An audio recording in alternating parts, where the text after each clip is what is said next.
Pag nag-text ka habang naglalakad, mawawala ang signal mo.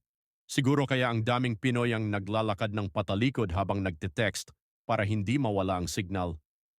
5 bagay na pilit pinaniniwalaan ng Pinoy by JVA TV1.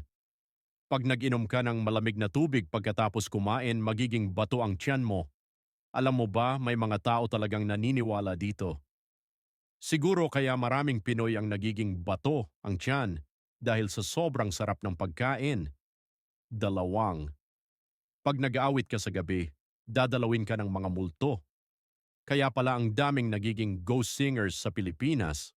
Pero seryoso, mas nakakatakot naman ang mga taong hindi marunong kumanta. 3. Pag nag-sleep ka ng basa ang buhok, mabubulag ka.